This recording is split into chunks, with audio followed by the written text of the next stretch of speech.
Welcome to Kannada collections YouTube channel. ಬಾಲಕೃಷ್ಣನ ಕಥೆಗಳು. ಗೋಕುಲದಲ್ಲಿ ಕೃಷ್ಣನ ಬಾಲ್ಯದ ದಿನಗಳು ಆನಂದದಿಂದ ತುಂಬಿಕೊಂಡಿದ್ದವು. ಒಂದು ದಿನ ನಂದ ಮತ್ತು ಗೋಕುಲಿಗರು ಹಳ್ಳಿಯ ಒಂದು ದೊಡ್ಡ ಹಬ್ಬಕ್ಕೆ ಸಿದ್ಧತೆ ಮಾಡಿಕೊಂಡಿದ್ದರು. ಎಲ್ಲೆಡೆ ಹಬ್ಬದ ಸಂಭ್ರಮ, ಜನರ ಹಾಡು, ಹಾಸ್ಯ ಮತ್ತು ಭಕ್ತಿ ಭಾವನೆಯ ವಾತಾವರಣ ತುಂಬಿತ್ತು. ಯಶೋಧ ತನ್ನ ಮುದ್ದು ಮಗುವನ್ನು ತೊಟ್ಟಿಲಲ್ಲಿ ಬಿಟ್ಟು ಹಬ್ಬದ ತಯಾರಿಯಲ್ಲಿ ತೊಡಗಿದ್ದಳು. ಕೃಷ್ಣನು ಆ ಸಮಯದಲ್ಲಿ 3 ತಿಂಗಳ ಮಗುವಾಗಿರುತ್ತಾನೆ. ಅವನನ್ನು ಮಂಚದ ಬಳಿ ಇರಿಸಿ ಎಲ್ಲರೂ ಪೂಜೆಯಲ್ಲಿ ತೊಡಗಿದ್ದರು. ಆಗ ಅಲ್ಲಿದ್ದ ಒಂದು ಹಳೆಯ ಗಾಡಿಯಲ್ಲಿ ಹಬ್ಬದ ವಸ್ತುಗಳನ್ನು ತುಂಬಿಸಿದ್ದರು. ಆ ಗಾಡಿಯೊಳಗೆ ಶಕಟಾಸುರ ಎಂಬ ದೈತ್ಯನು ಪ್ರವೇಶಿಸಿ ಕೃಷ್ಣನನ್ನು ಹಾನಿಗೊಳಿಸಬೇಕೆಂದು ಕುತಂತ್ರ ನಡೆಸಿದನು. ಗಾಡಿ ತೂಕದಿಂದ ತುಂಬಿ ಭಾರವಾಗಿದ್ದು ಅದು ನಿಧಾನವಾಗಿ ಕೃಷ್ಣನ ಮೈಮೇಲೆ ಹರಿಯಲು ಹೋಗುತ್ತಿತ್ತು. ಆದರೆ ಕೃಷ್ಣನು ತನ್ನ ಚಿಕ್ಕ ಕಾಲುಗಳನ್ನು ಎತ್ತಿ ಆ ಗಾಡಿಗೆ ಬಲವಾಗಿ ಹೊಡೆದನು. ಆ ಹೊಡೆತದಿಂದ ಗಾಡಿ ತುಂಡಾಗಿ ನೆಲಕ್ಕುರುಳಿತು. ಆ ಗಾಡಿಯೊಳಗೆ ಮರೆಮಾಡಿಕೊಂಡಿದ್ದ ಶಕಟಾಸುರನು ಬಿದ್ದು ನಾಶವಾದನು. ಗೋಕುಲದ ಜನರು ಭಯದಿಂದ ಓಡಿಕೊಂಡು ಬಂದು, ಈ ಮಗು ಗಾಡಿಯನ್ನು ಒಡೆದಿದೆಯೇ ಎಂದು ಆಶ್ಚರ್ಯಪಟ್ಟರು.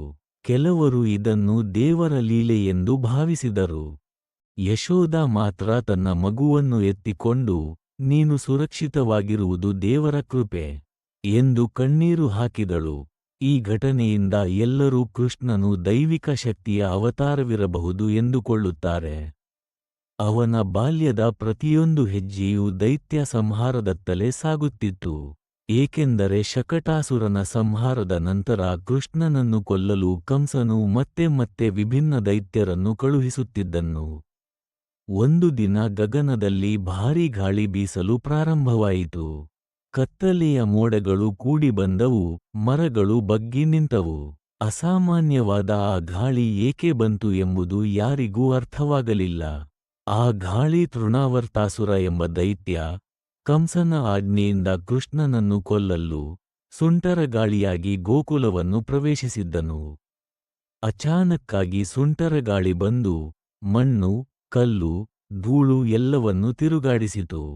ಗೋಪರು ಮತ್ತು ಗೋಪಿಕೆಯರು ಭಯದಿಂದ ತಮ್ಮ ಮನೆಗಳಲ್ಲಿ ಅಡಗಿದರು. ಆ ಸಮಯದಲ್ಲಿ ತೃಣಾವರ್ತನು ಮಂಚದಲ್ಲಿ ಮಲಗಿದ್ದ ಕೃಷ್ಣನನ್ನು ಎತ್ತಿಕೊಂಡು ಗಗನದತ್ತ ಹಾರಿದನು. ಯಶೋಧ ಇದನ್ನು ಕಂಡು ಬೆಚ್ಚಿಬಿದ್ದು, ಅಯ್ಯೋ ನನ್ನ ಮಗು ಎಂದು ಅಳತೊಡಗಿದಳು. ಎಲ್ಲರೂ ಸಹಾಯ ಮಾಡುವಲ್ಲಿ ಅಸಮರ್ಥರಾದರು. ಆದರೆ ಪುಟ್ಟ ಕೃಷ್ಣನು ತೃಣಾವರ್ತನ ಕಂಠವನ್ನು ಬಲವಾಗಿ ಹಿಡಿದು ಒತ್ತಲು ಆರಂಭಿಸಿ ಗಗನ ಮಧ್ಯದಲ್ಲೇ ತನ್ನ ಲೀಲೆಯನ್ನು ತೋರಿಸಿದನು. ಇದರಿಂದ ತೃಣಾವರ್ತನು ಉಸಿರುಗಟ್ಟುತ್ತಾ ಗಗನದಲ್ಲಿ ತಿರುಗಾಡತೊಡಗಿದನು. ಕೊನೆಗೆ ಅವನ ಪ್ರಾಣವಾಯು ಸಂಪೂರ್ಣವಾಗಿ ನಿಂತಿತು. ಅವನ ಮಹಾಕಾಯ ದೇಹವು ಗಗನದಿಂದ ಕುಸಿದು ಪರ್ವತದಂತೆ ನೆಲಕ್ಕಪ್ಪಳಿಸಿತು. ಅದ್ಭುತವೆಂದರೆ ಕೃಷ್ಣನು ಆ ದೈತ್ಯನ ದೇಹದ ಮೇಲೆ ಕುಳಿತು ನಗುತ್ತಾ ಆಟವಾಡುತ್ತಿದ್ದನು. ಯಶೋಧ ತನ್ನ ಮಗುವನ್ನು ಎತ್ತಿಕೊಂಡು ಕಣ್ಣೀರಿಟ್ಟಳು. ನಂದ ಮತ್ತು ಗೋಕುಲದ ಜನರೆಲ್ಲ, ಈ ಮಗು ಸಾಮಾನ್ಯವಲ್ಲ, ದೇವರ ಅವತಾರವೇ ಎಂದು ಮತ್ತೊಮ್ಮೆ ನಂಬಿಕೆ ಪಡೆದರು. ಈ ರೀತಿ ತೃಣಾವರ್ತಾಸುರನ ಸಂಹಾರವು ಕೃಷ್ಣನ ಬಾಲ್ಯ ಲೀಲೆಯ ಮತ್ತೊಂದು ಅಧ್ಯಾಯವಾಯಿತು.